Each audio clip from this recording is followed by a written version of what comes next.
Marshall here. Welcome back to the Realignment. Hey everyone, welcome back to the show. Today's guest is Massachusetts Congressman Jake Auchincloss.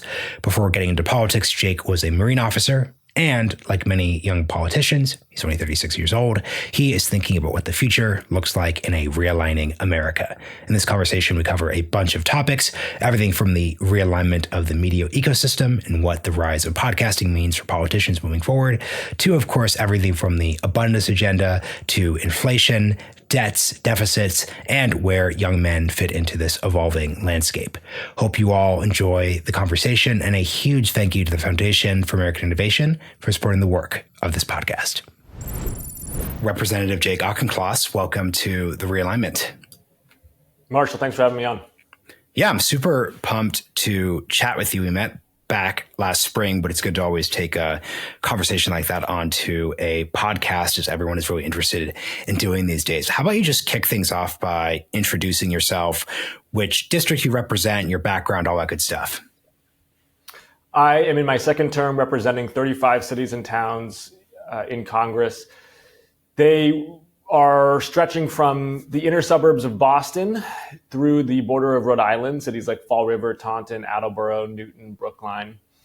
And I have spent most of my life in Massachusetts, grew up in a family of medical professionals, but took a different path after I graduated from college, served in the Marine Corps for 4 years, deployed twice, came home, worked in the private sector, companies big and small, for about 5 years, while also serving as a city councilor for my hometown, where I really focused on housing and transportation policy, and then ran for Congress in the middle of the pandemic in 2020.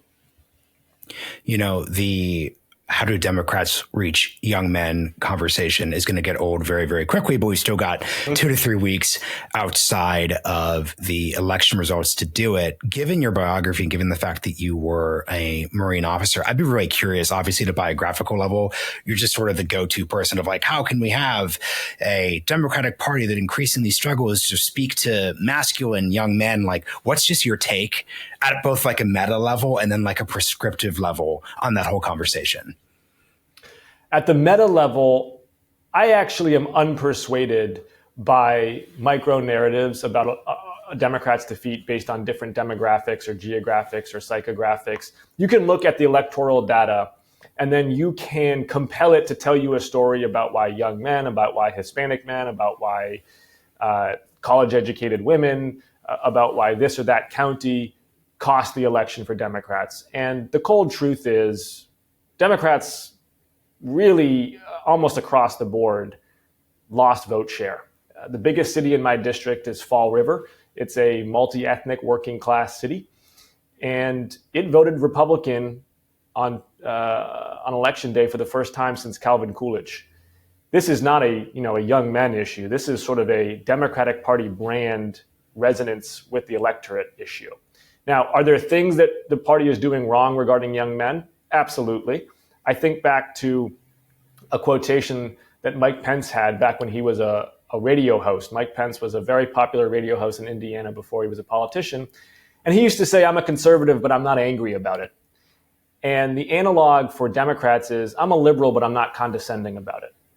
I think Democrats have a problem with patronizing voters, and young men acutely feel that tone and bristle at it. And so we need to recruit them into a positive agenda rather than scolding them. And there are ways to do that I think are productive. I think we should have an agenda to build 1,000 tech-voc high schools in this country. I think we should, in general, have an agenda about building things in this country again. I think we should be significantly restraining the influence of social media corporations, because their impairment of young men's sense of self and society has been very damaging for that generation. We're seeing young men retreat into themselves, becoming less social and becoming less confident in important elements of real world experience. And these companies have no liability. They have no skin in the game for the well-being of their users. They're just productizing them.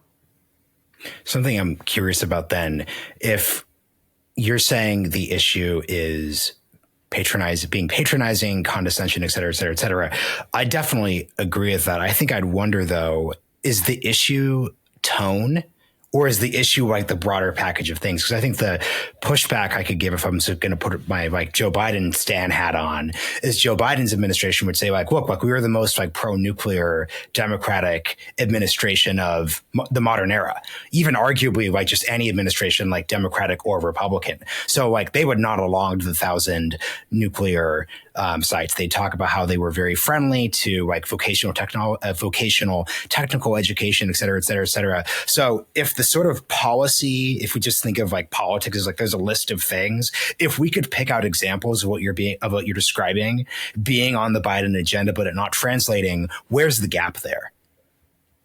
Partly it's how and where we communicate. I think in 2016, there was the adage that it was an election between the article and the comments section, and the comments section won. And ever since then, Democrats, I think, took on too much of a crouch, too much of a defensive posture in talking about policy in depth. And these attempts to memify policy or to speak at it in high levels, I think has not scrubbed. And particularly doing that only through cable news or only through press conferences. As you know better than most, Marshall, we are in a balkanized media landscape where you've got to be willing to go everywhere, talk to everybody, podcasts, Twitch channels, town halls, mail. It's not sort of just new age versus old media channels. It's just a kaleidoscope of all of it. And we've got to be hungry to do that. I got my start in politics by knocking 14,000 doors, having thousands of one-on-one conversations with voters. There's no shortcut to this. There's no, magic headline. There's no one-size-fits-all message. You just got to do the work. And we've got to be willing to do that work. We know that young voters, men, women, are consuming huge amounts of content online, audio, video, text. Let's go meet them where they're at. How do you do that effectively? Because, you and I are like foreign policy guys, are very interested in that. And I think back to earlier this summer, you had NATO at the big summit bring in all these like content creators. So you had Tony P at the NATO summit. You had content creators and TikTokers all over the Democratic National Convention this summer. And I get in the literal why that falls into the category of like showing up, leaning into new media, but I didn't seem to be particularly effective from my perspective. I don't think Tony P doing viral videos in his suit about NATO was like an effective thing. So I'm just curious how you thought about like that, like implementation of direction, what you're talking about. Absolutely. And it comes back to me to the comms philosophy of positioning.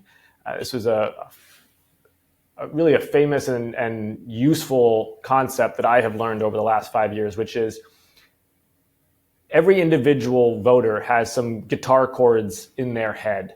And the way to get a message imparted to them is not to play a song and hope that they just hear it. It's to pluck the guitar chords that exist in their head. And so when NATO is inviting influencers to come to their think tank summit and memify their conversations, that to me is playing a song for which the guitar chords are not already in people's heads. Whereas if you go on a popular sports podcast where they take a 10-minute break to talk about politics and you insert yourself into that conversation, you are plucking on guitar chords that already exist in people's heads. It's a humility that I think elected officials need to have, which is, frankly, most people, most of the time, are not thinking about us and don't much care about us. And so we had better show up into their pattern of life and make ourselves relevant how they are consuming media, because they are not going to go out of their way to find what Jake Auchincloss is doing or saying in Washington, D.C. No, that's really smart. I think this gets at the whole, can Democrats build their own Joe Rogan discourse? The thing that it misses, I'm not just saying this because I'm in Austin, so like I'm very much in the broader Joe Rogan cinematic universe at a podcasting perspective. But Joe Rogan talks about politics only like 10% of the time. The ratio goes up during election years, but it's lots of bro stuff, bro history, bro hunting, bro comedy, et cetera, et cetera, et cetera. So I'll just kind of put you on the spot here and ask you this question. Let's say Joe Rogan like just says, hey, Jake Auchincloss, you're a young person. I want to talk to young people in the party. What do you think about things? Like, what are topics that you would be interested in talking about that wouldn't just be like, here's my like 10-page pitch or like my 10 talking point pitch for why you should vote Democratic? Like, what are areas of your life that you think are relevant that once again could actually hit the chords that are existing and are relevant? Absolutely. That's a great question, Marshall. I would want to talk about preparations for combat in the Indo-Pacific, how we need to be building autonomous maritime and aerial systems and how we're decentralizing our military posture so that we can have smaller, more agile units in the Marine Corps and the Navy. I think that's of interest to Americans. And it helps make poignant this axis of autocracy we're facing between China, Russia, North Korea, and Iran. Similarly, talk about Ukraine and how integrating long-range strikes and drones can help Ukraine's infantry repel the Russian advance. But I would also want to talk about some very close-to-home domestic issues. Housing, first and foremost. I think, Marshall, and I'm inclined to think you would agree, that the best kernel of policy organizing and comms that Democrats have to build on is the YIMBY movement at the local level, a pro-builder abundance agenda policy that talks about lowering costs for an important share of wallet by building things again. And so I'd want to talk about how we can take the YIMBY movement and spiral that into a broader policy agenda for Democrats in energy, in tech folk education, in healthcare, and in other sectors that really matter to people. And then finally, and you might be surprised about this, I'd want to talk about fiscal responsibility and balancing the budget. This is something that Republicans have just vacated the playing field on this issue, right? And you've got these proposals from Musk and Ramaswamy talking about DOGE, but they're coming across as unserious because they're talking about cutting $2 trillion annually, which is wiping out all discretionary funding. So like no air traffic controllers, no Head Start slots, right? It's not a serious proposal. They have got no appropriations authority. They have no executive branch authority. If they want to cut down on waste, fraud, and abuse, go ahead. I'm rooting for them, but they're not coming across as really competent right now. But it's a serious issue. We're adding $1 trillion of debt every year. And I think young people get that it's not sustainable and that Social Security and Medicare are not going to be there for them. And I think they're actually ready to digest pretty nuanced conversations about how do we make Medicare viable 50 years from now? How do we make Social Security work?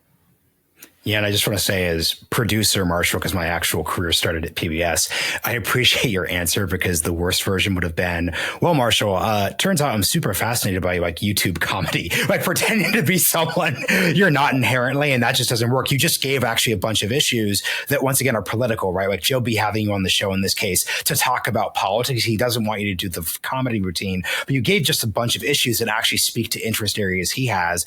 I want to start with the fiscal responsibility one, because it's actually really funny. I actually spend a lot of time watching those spaces. Those shows aren't kind of my cup of tea, but at a narrative level, I'm super interested in what are people talking about? And just the why are we spending so much money narrative really, really, really hits. Those guys are obsessed with that one. They're obsessed with the Pentagon failing audit after audit after audit. And I just don't see Democratic politicians being able to just come into that space and just speak to that just basic narrative reality, which just exists in a lot of people's heads. It really does. And it's a huge opportunity for us to come across to take two different lanes from Republicans. One is the reform angle. It used to be that Republicans were considered the sort of small government, reform-minded, efficiency angle on government. That's actually not Donald Trump's approach. And again, I understand what Elon Musk is tweeting out right now, but he doesn't actually have any power. Donald Trump is sort of a big government guy, right? Like he wants to radically expand the federal deficit with tax policy and by expanding the entitlements program. So he is not a government reformer, and obviously his abuses of power underscore how little he cares about good government. And then on the other side is the threat of freedom, which Kamala Harris, I do think, actually did a very effective job of starting to take that word back from Republicans. There is a strong libertarian impulse amongst the American electorate. People tend to be, as the level of government gets higher, their willingness to be taxed for services gets lower, right? People are more willing at the local, slightly less at the state, and even less at the federal level. Both of these threads we should be pulling on as Democrats, and then just going forward to Americans and talking about how can we meaningfully keep government competent and yet also keep it from overreaching and collapsing in on itself. And that starts with a basic arithmetic of what our government does. Because it really, at the federal level, the old joke is it's an insurance company with an army, and that's not far from the truth. Between Medicare and Social Security, that's about half the budget. Then you got the military, it's about another almost a third or so. Then you got net interest on the debt, which is really a secondary consumer of resources. And then finally, you've got discretionary funding, which is about 15 to 20%. All of the fighting that we do in Washington is mostly about that 15 to 20%.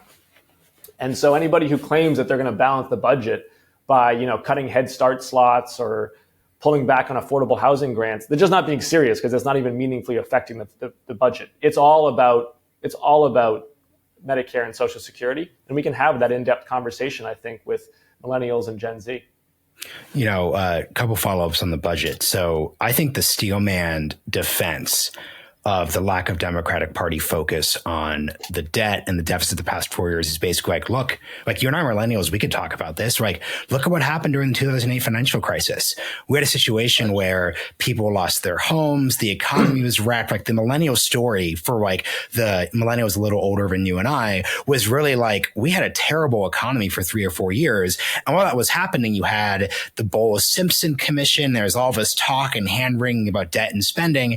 And it led to like a horrible economic situation for a couple of years. So the Biden folks, once again, to put on the Biden press secretary hat here, is basically like, look, we actually didn't prioritize the debt and deficit because we prioritized actually making sure we could get back to full employment. So now our generation is going to have two competing narratives of thinking about how you respond to crises. The first one's going to be 2008 financial crisis one, where 2021 to 22 is a response to that. But now we're going to be also responding to 2022 to 2024 with inflation. So how do you think about the awkward dynamics here? It's supply side versus demand side. In the Obama era, response was about boosting aggregate demand, because what you had after the Great Recession, and this is a classic result of financial crises everywhere for all time, is when there's a banking crisis, you deflate confidence on the demand side of the economy, people's willingness to purchase things, and you get a downward spiral where aggregate demand is going down and thereby employment's going down. That is a real problem. That's what led to the Great Depression. And I think there's a lot of Monday morning quarterbacking that is accurately saying we should have spent more money in 2010, to kickstart aggregate demand so that you didn't have this long hangover in the 2010s. But the COVID era problem was supply side. Right? We shut down the economy during the pandemic. We literally shut down the suppliers of goods and services. And then people went home and they started buying a bunch of goods on their laptops, and supply chains got snarled. Then we reopened the economy. Everybody shifted to trying to buy services because they'd been at home for a year, and there wasn't enough workforce to provide those services. And that led to inflation. And so it was two different problems. And what's interesting to me about the second problem, the supply side problem, is that to me it is a much better indicator of how we need to operate in the 2020s, which is to say we need to be supply side progressives, looking at the supply side of the economy to lower costs for people. So housing, to me, first and foremost, we should build 10 million units of housing in this country, 10 million units of housing. That's largely about zoning reform, but also about offsite construction. But we should also be trying to build 1,000 nuclear power plants. We should be trying to build, like I said, many new tech voc high schools. We should build more ships than the entire Chinese Navy has. They've outbuilt us over the last 10 years. It's an embarrassment. There's nothing that says American shipbuilding can't dominate the blue ocean again, but we should build it. And a president should declare that that's the national mission, and we should animate Americans to feel like they're building together for purpose. Yeah, and I think the thing that's really interesting here, and this is we could pivot to your Twitter thread that you put out after everyone was giving their election takes. You actually kind of like, it's not that we converged on an idea at the same time, except you tweeted it, so you get full credit, which is I loved your sort of delineation of like Coke versus Diet Coke when it came to populism. So I'll let you explain what you meant by that in a second, but this is something I talk a lot about, which is, so like my family-in-law, they're in South Carolina, like they're super MAGA. They're people who like love RFK Jr. And it's been like really helpful to sort of like talk and just like see and like experience the way that they're thinking of things.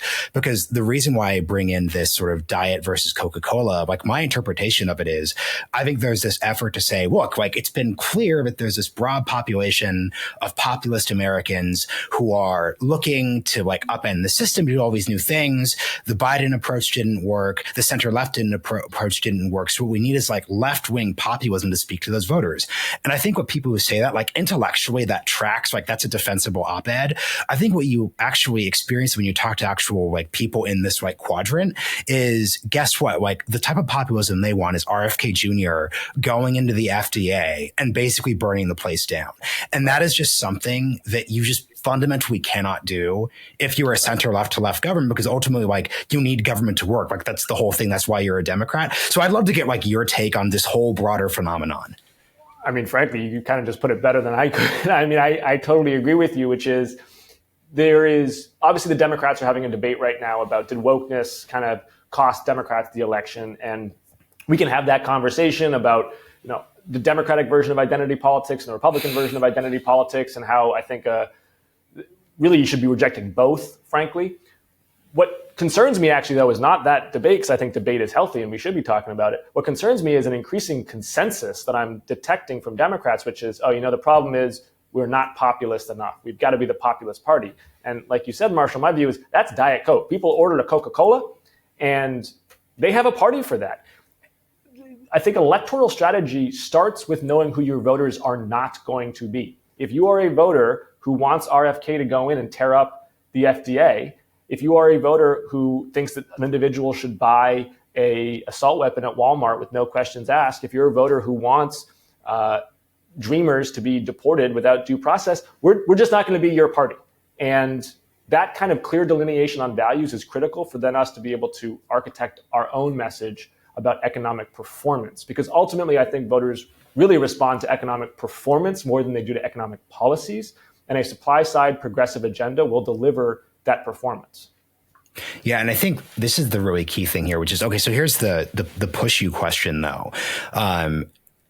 What I'm also really getting at, too, and this is where I think part of the populist vision on the left is incorrect, which is that, and I'd love for you just to like talk about this from a perspective of being an elected official. I'm just like intuiting this by like reading books and talking to people on the podcast, but I just don't get the sense that top-down economic populism of the Bernie style, Medicare for all, vast government expenditure, student debt relief, et cetera, motivates voters quite in the way that people think they do. And I think what's kind of happened here, and I thought a lot about like, you know, there's this whole discourse about like Democrats lost Joe Rogan because Bernie used to go on Joe Rogan. Bernie used to convince Joe Rogan to be in favor of Medicare for all. But like, I actually don't think that if you actually like sat Joe Rogan down and like did a post-op interview and said like, what was really resonating with you about Medicare for all? Like, I get the sense that Joe Rogan really loved Bernie's like deeply aggressive 2015 anti-establishment thing. And just policies like Medicare for all were just sort of like attached to that. They were a way of like differentiating him from Hillary Clinton, and Hillary Clinton's this like creature of the establishment.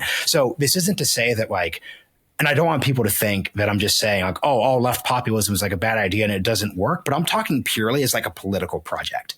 Like, I don't think that you could just sort of take economic populism from a left perspective, sprinkle it over the swing states and just win, especially if the messenger is in 2015 Bernie going against Hillary Clinton. How do you think about this? I do think that you can channel it, though. And the way I think about that is it goes back to Democrats reclaiming freedom and being the reformers, which is to say, we can talk about an economy that is for builders and doers, not an economy of NIMBYs and middlemen. We can talk about an economy that is not captured by either corporate or public sector special interests, where anybody can build something. And I talk about that as an economy that works like Legos, not Monopoly. And then we can go sector by sector and talk about the examples. So, for example, in housing, the NIMBYs, those who can veto missing middle housing by organizing 15 people to come to a land use meeting, those are the NIMBYs. And we've got to be able to build in this country the housing that we need. If you look at healthcare, the middlemen are the pharmacy benefit managers who literally got an exemption in the 1990s from a law called the Anti-Kickback Statute. They asked to not be included in that law. And when an industry comes to Congress and says, hey, you guys have this law about not taking kickbacks, we would super like a waiver from that. The reasonable response is not, yeah, sure, let's draft that up for you. The reasonable response is, no, stop taking kickbacks. Well, Not surprisingly, for the last 25 years, but they've been taking kickbacks. They call it rebates. Let's fight that and channel, I think, righteous populist anger against that corporate middlemen behavior, and instead celebrate the builders of the healthcare sector, those who invent new drugs, those who invent new medical devices, those physicians and nurses who are providing life-saving treatment. Same thing, you look in the big tech sector, right? In the 1990s, we gave Section 230 immunity to the social media corporations, or what would become the social media corporations. Now, maybe in the 1990s that was a good idea, but what it has since become is the most wealthy, powerful corporations in the history of the world have zero duty of care to their young users on their platform. Deepfake pornography, cyber harassment, bullying, intimate privacy violations, they don't care. And we've got to attack that special interest exemption that they have. So we can channel some of that, I think, anger about an economy that does not feel like it's a level playing field, but still have a pro-builder agenda where we're supporting people doing real things, whether it's new companies in the software space or AI or blockchain derived, rather than just rewarding these corporate walled off networks that Facebook and Google have created.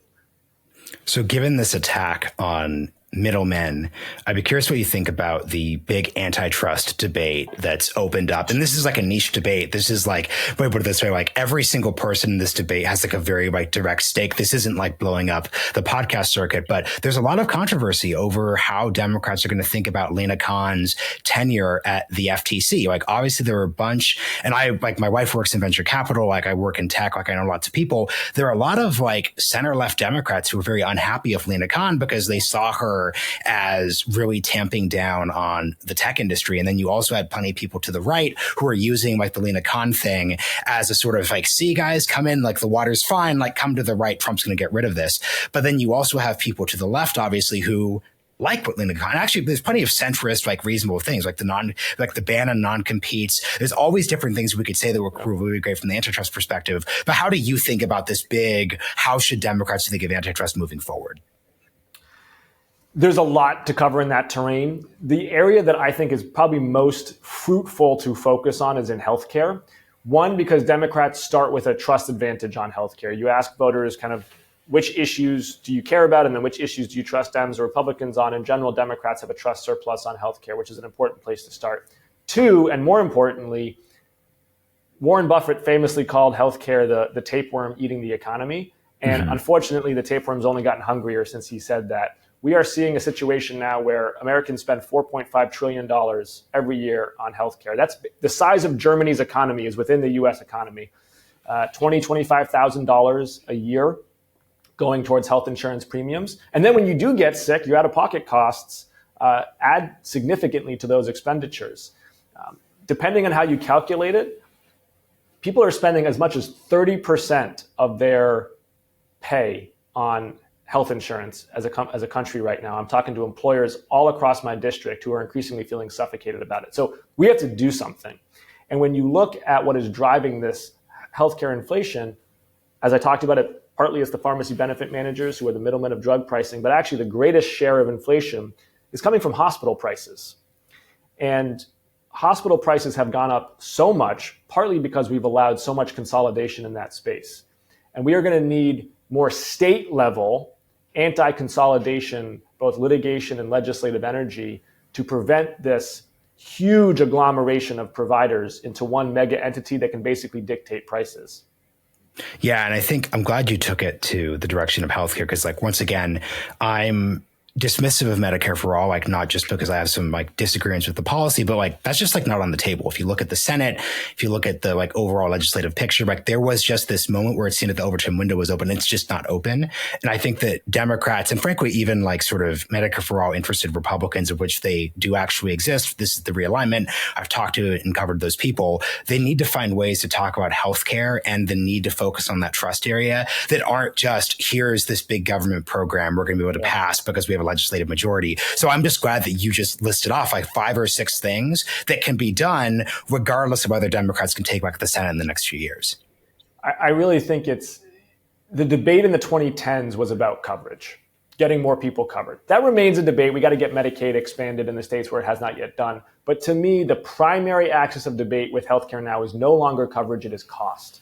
Because if people are paying $25,000, $30,000 a year for their health insurance, at a certain point, it stops feeling like you're covered at that point, right? The cost becomes suffocating. And I think Democrats, in the same way that I think we really earned the right to be the party of healthcare by expanding coverage, we now need to earn that right in the next decade by being the party that lowers healthcare costs.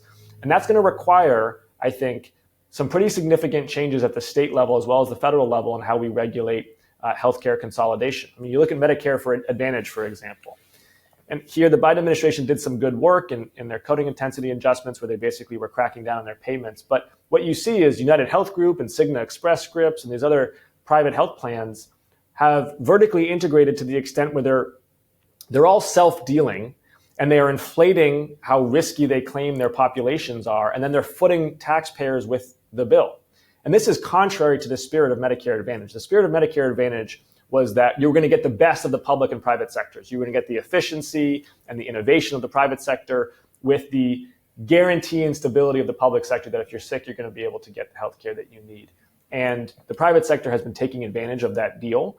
And I do think there's more work to be done to crack down on these private health plans. Yeah, and I just want to say I'm glad I'm speaking to an elected official because this is sort of a shtick and a rant I've had going on the podcast for a while, but I haven't actually given it to a elected official before. So basically, I've done a lot of abundance agenda pushing on this podcast, lots of supply side liberalism pushing on this podcast, and people will just email me saying hey, you don't normally take particularly aggressive stands on things. Why are you really dialing in on this? And my answer is, I was back in high school. I was a student government wannabe kid. So I was youth governor of Oregon. I went to Boys Nation. I very much did that shtick. I kind of wanted to be in your position when I grew up. So I just really think I still have kept that millennial politician side of my brain activated.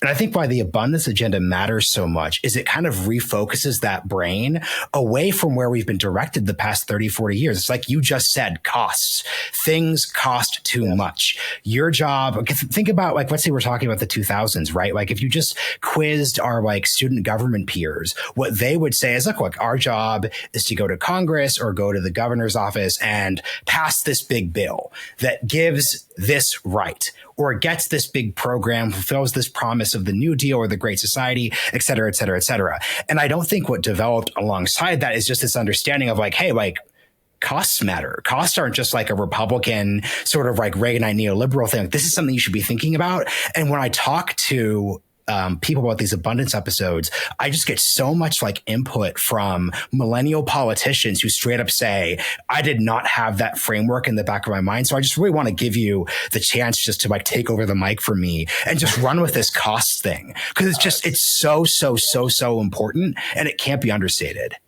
I oftentimes, I'll meet with all the interns in my office, Marshall, and they're usually political science majors. And oftentimes they want to go into policy or politics. And I will invariably tell them, read the political science books you're going to read. You got to take economics classes. And what you really need to be able to do is look at any given issue and be able to draw a supply and demand graph and have an intuition about how is this policy going to move the supply chart or the demand chart.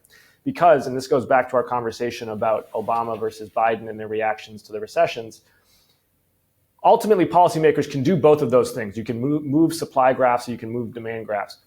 Almost always, the better policy response is to expand supply. Because what you are going to do is you are going to drive down costs without creating any of the shortages or inflation that surging demand would.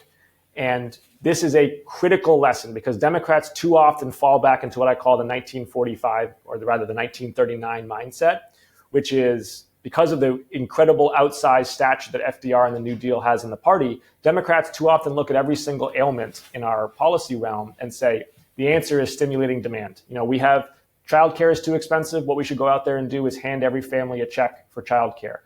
Houses are too expensive. What we should go out there is hand every new home buyer a check for buying a new home. Well, if you keep supply fixed and you give everybody extra money to buy a fixed supply of things, what happens? Just the price goes up. And that's not a political statement. That's just a statement about how supply and demand graphs function.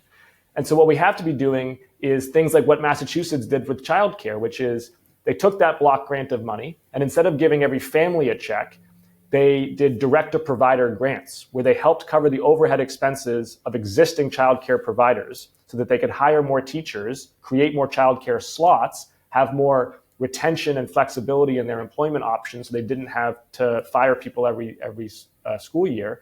And it's worked incredibly well.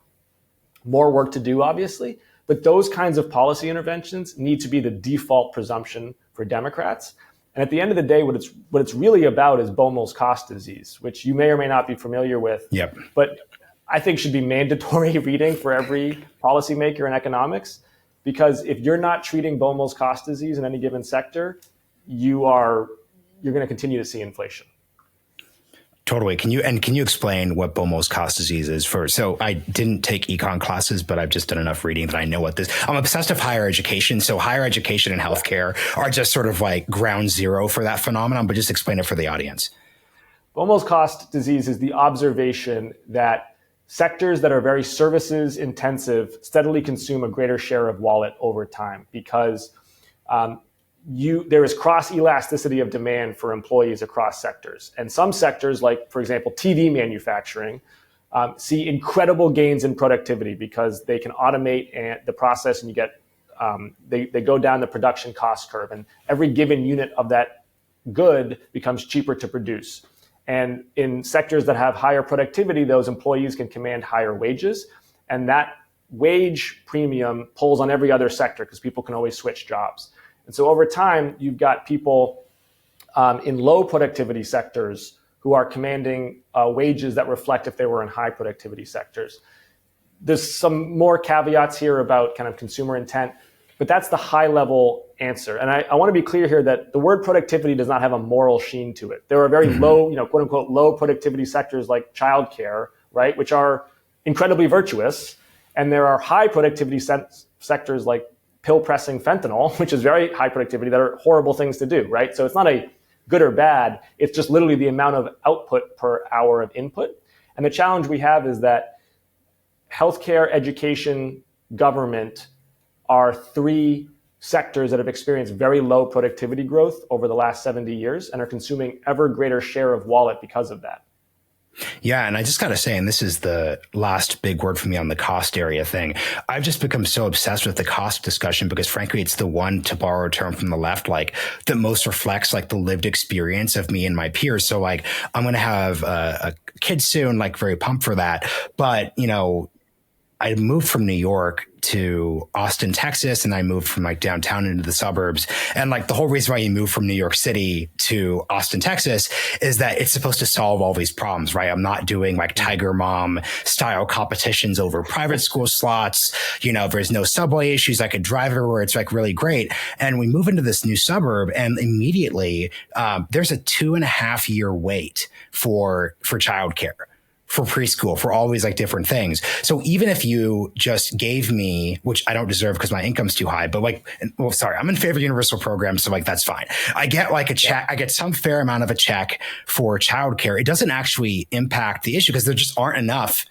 Even in like upper middle class, like suburbs where you think this would be fine, there literally are just like not enough daycare spaces for everyone. And that's that story. The other story, and this is when I don't identify as YIMBY for like complicated cultural reasons. I think it's a little too like San Francisco coded. So, but like that said, but my defense of the YIMBYs are if they give me a single specific policy proposal, I usually am like, okay, I'm fine with that. So that's my like addendum on YIMBYism. But like, look, when I talk with my friends, like who just work like normal like jobs in Austin, what they'll talk about is they're like, yeah, man, like it sucks.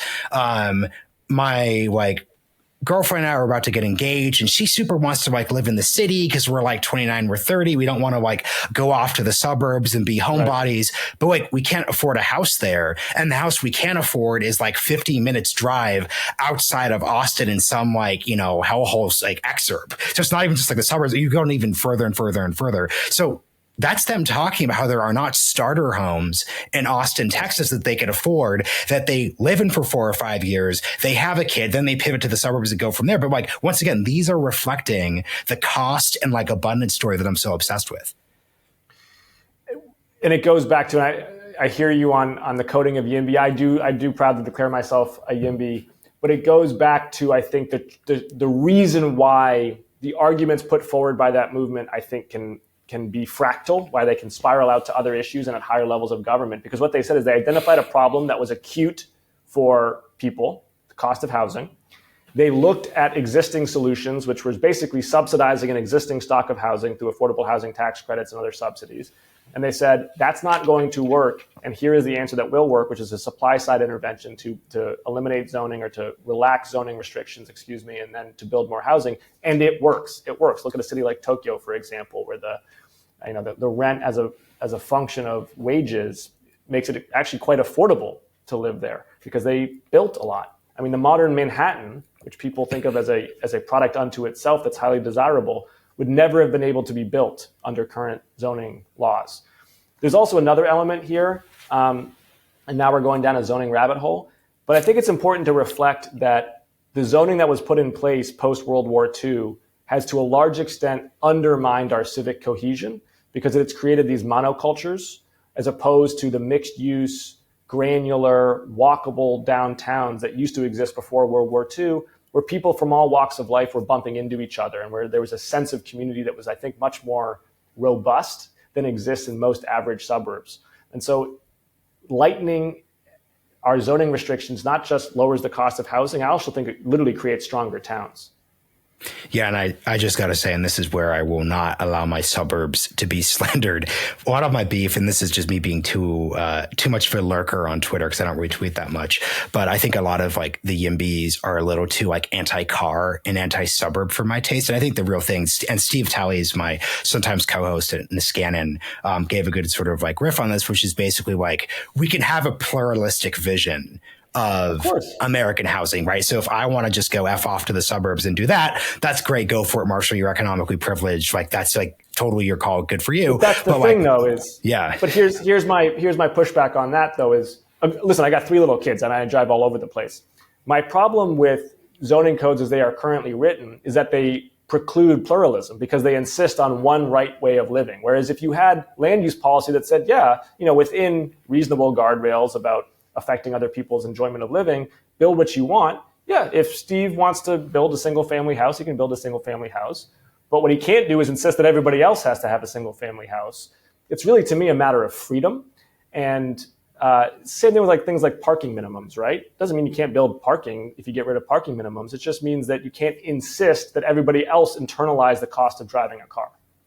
Yeah, and I think that's very well stated. And I think that's just like the key thing, which is that like the freedom vision that you're talking about here, the focus on housing and costs, like the point is the pluralistic vision doesn't exist right now. So like, if anything, going in the direction you're describing actually makes that much, much, much more viable. Like, I think it'd be awesome if my friends could get starter homes like downtown, not just having to choose to live in some like annoyingly Gen Z coded like apartment building, which is like a lot of the like Austin dynamics that are super not kid friendly. I do want to talk about the thing you said about YIMBYism, because I think it's super interesting, which is there's this big debate right now about the presence and existence of groups within Democratic Party politics.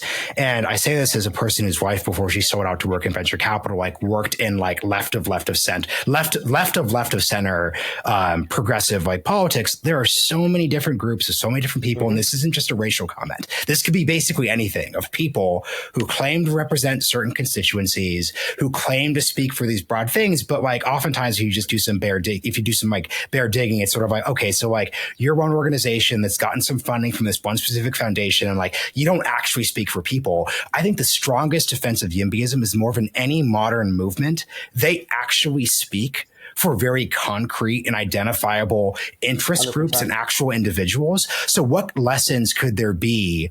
Because like, once again, like my politics are sort of like alt center left here. So like, I'm not just saying this to be annoying. There are plenty of people to my left who have like racial identity politics that I don't agree with. But I think that what I'd like to see from them more is prove they have an actual constituency. That if there's like millions of people who disagree with me, I need to recognize and I need to deal with that. So what lessons could any group, left, right, or center, take from YIMBY when it comes to actually legitimately speaking for people and frankly being able to prove it?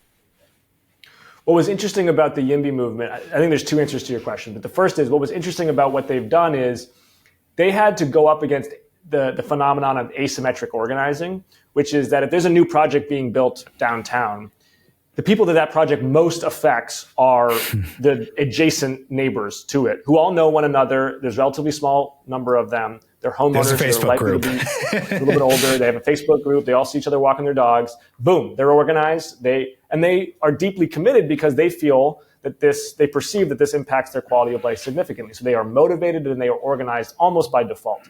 YIMBYs, by contrast, are speaking for a diffuse, yet to be realized kind of person out there who maybe wants to buy some house that hasn't been built yet, right? And they're speaking kind of on behalf of the public good of lower housing costs if you increase supply enough. That's a very challenging thing to do, and yet they have done it. They have done it, right? They have successfully changed zoning laws, I think, by organizing, by bringing to bear evidence, and by being persistent and effective in how they lobby at the state and local level. So I think there's absolutely lessons to be drawn there. When it comes to the groups, though, I think we have to complicate the narrative by adding in two other dimensions of modern politics, which is one, gerrymandering. Out of the 435 congressional seats, only about 35 are competitive on election day, right? On general election day. So that means 400 members of Congress are concerned about their primary, not their general election.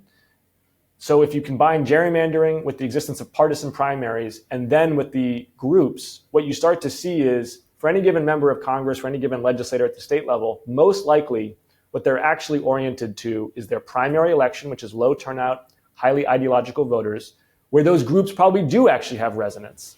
And that's part of what gives the groups, I think, outsized influence, is that most elected officials are oriented towards a very ideologically charged, low turnout electorate for their primary. So we actually have to, I think, solve this problem, not just by pushing back harder on maybe groups that have phantom constituencies, but also by ending the atrocious gerrymandering that occurs in places like North Carolina. And second, getting rid of the partisan primary system in favor of what Alaska did with Final Five voting. So in this last few minutes we have together, I want to do a couple topics of no particular order. So I hope I'm not oversharing and violent. I'm definitely breaking Chatham House rules, but like you and I were at an event back in the spring, and you said something that like really, really won me over, which is you really talked about the need for like a reform movement in this country that really like apes and speaks to the energy of the progressive movement of like the 1890s and 1910s, those different areas. A real need for political reform in our system. You just hinted at that with your point around gerrymandering and the way we run our elections. But even within Congress, right? Like there's a lot of energy and opportunity here. I think what's difficult for me is, and this is just because I talk to regular people, right? I ran into like a podcast listener or like a children's birthday party. So like, I actually like don't just talk to people, I talk to actual people. Is I understand what people say when they talk about term limits and congressional stock trading bans. But the side of me that just actually like lived in DC and works in think tanks and actually knows how this works knows, look, like to be super frank with you, term limits like don't make anything different. We've tried them in California. We've run the experiment. There are a bunch of like very easy poli-sci like 101 reasons why this isn't going to do this momentous change you're really describing. And actually, if anything, could make things worse. And then like congressional stock trading ban of like, look, I'm not going to defend the policy. It's a bad look, but I promise you, we didn't pass the CHIPS Act so that Nancy Pelosi can make a bunch of money. Like I promise you, debate Ukraine all you want. We aren't backing Ukraine so that someone can make money off of defense stocks there. I think the public has a gap between their fair critiques of the status quo and the impacts you would actually do. So I'd be curious to hear from you. What's a way that we can, and maybe you actually defend the stock trading ban and term limits. I'd love to hear that from you. But like, what is the way we could square the public's demand for reform with, I think, reforms that actually matter and make a difference? Because like, let me put it this way. Does anyone out this to the Californian listeners, you guys have had term limits for the past 20 years. Like, do you feel any better about your democracy? Do you think you feel represented? I don't think that's true at all. So like, how do you think we could square that dynamic? I think about it in three different veins, at least three different veins. And briefly, those would be capture, competition, and abundance. So trying to reform government, one, to prevent regulatory or special interest capture, which I think, the stock trading ban kind of falls under that. But more broadly, like, why can't we ban PFAS production, right? Like this, we got companies out there that are producing stain-resistant carpets that have known carcinogens in them. Why isn't that banned? I think that's a totally legitimate critique of Washington, D.C. right now, like that should be illegal. And to the extent that that is because of regulatory capture or because there's too much sort of vested power in Washington from these major chemical manufacturers, absolutely we should take that on as reformers. Number two is abundance. So we talked about this, whether it's energy, whether it's healthcare, whether it's housing, whether it's education. What is very clear is that oftentimes the red tape and the regulations are inhibitive of the supply side of the equation. And supply side progressivism should be actively rooting out the vetocracy, the nodes where small numbers of individuals can prevent something from happening. I live in Massachusetts. It took us 15 years, and we still haven't built a transmission line from Quebec, which has an unbelievable amount of hydropower, to Massachusetts, which is basically an energy island, because of a few people in Maine who litigated the thing half to death. And by the way, that was funded by special interests. So absolutely attacking those nodes of vetocracy that prevent abundance. And then finally, competition. I think in general, we too often try to impose a one-size-fits-all approach on a nation of 330 million people with 50 states, where people's mores and preferences are wildly different. We should allow for more competition in service providers, and that requires reform as well.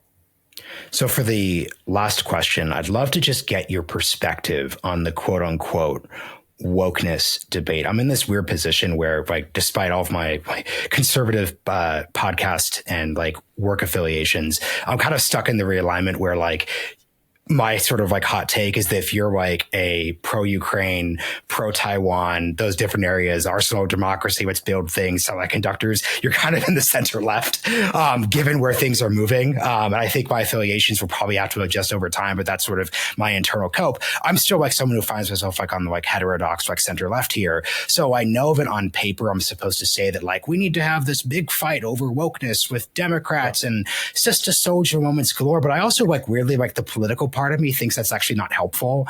And I think that like we have the idea of the sister soldier moment, but then there's like, did it actually matter? Because like what I think actually mattered, right? A, no one actually saw the sister soldier moment happen. John Gans had a great book about this recently, When the Clock Broke. And what really mattered is that Bill Clinton, at a time when the Democratic Party was seen as too far left, was just a normal guy who Americans could trust to like fairly adjudicate cultural issues. And I think if I was like a Democratic congressman, I wouldn't be saying to myself, how do I pick a fight with like, you know, Latino groups that say Latinx, or how do I pick a fight over like trans athletes? And I would just frankly say like, hey guys, I'm normal and I'm chill. How do you just, I'm curious how you just like think about this at a meta level. I mean, once again, Marshall, this is the amateur quarterback asking you how Sunday goes. No, but once again, Marshall, you're kind of saying it better than I could. I view it the same way, really, which is, one, Democrats shouldn't take the bait on the Republicans' framing of these issues, right? As we said at the beginning of this conversation, there's a section of the electorate that Democrats are not going to compete for because they're not going to share our values, and that's part of party politics. We do think, as a party, that, you know, people should be able to live in the body that they identify with. That is part of pushing the envelope of freedom farther. That was first promised by the founders, that the circumstances of your birth should not determine the condition of your life. We're not going to insult immigrants. We're not going to laugh at misogynistic jokes, right? Like, so to a certain extent, we shouldn't take the bait, and we shouldn't try to like dial it down to the point where it's indistinguishable or where we're kind of apologizing for it. We are going to be proudly pushing forward. At the same time, you know, just as I think the Christian nationalism of MAGA is ultimately not going to appeal to the majority of Americans, I don't think identity politics on the left appeals to the majority of Americans. In fact, I know that it doesn't, and at times I have wedged there. But I don't think we make this the frame of our argument to the American people. I'll give you an example of this in a specific issue. So when it comes to education right now, an issue that is dominating politically is the issue of participation of trans women in men's trans women in women's sports. And, you know, we got to figure that out, right? Like sport by sport, age bracket by age bracket, we need to put in science-driven rules that ensure fair play and fair participation. But you know what we're not talking about? We're not talking about the fact that we closed the schools for 2 years. And in Massachusetts, we've lost 20 years worth of math and literacy gains. And it's going to take us 10 years to get those gains back. I'm going to go hazard a guess that the parents in my district care a lot more about math and literacy and science than they do about this other issue. And yet we're not giving them a plan for how are we going to scale up one-to-one mastery tutoring? How are we going to extend school hours in the summertime or after school? How are we going to make sure that your kid is succeeding? And instead, I think we run the risk of looking like we're getting distracted yet again by an issue that is, I think, more esoteric. No, that's really well said and actually very helpful at a summing it up perspective, because think of San Francisco in 2022. Like, I think you actually helped me understand like why the wokeness issue, frankly, I think hurts Democrats, which is that it seems like you're distracted by something. So like think of San Francisco, like during the middle of COVID closure, they're renaming Abraham Lincoln like elementary school. And at a literal level, like that's insane. Like putting aside like my belief that that's insane at like a K-12 level, that's insane, because I think if I were a city councilor or in the like ed council in San Francisco, if it's 2022, it's like, oh shit, like we need to reopen the schools. Like what's going on here? Like the fact that that was time taken out, and that's really what really mattered there. So I think that's just like a really smart take on this that I haven't heard before, which is like, what's actually going on in a voter's head? Voters, if a voter is making their swing decision on like your position on trans kids in sports, there's probably a bigger problem if it's happened here or something larger that's been missed. So that's worth considering as we think about this moving forward.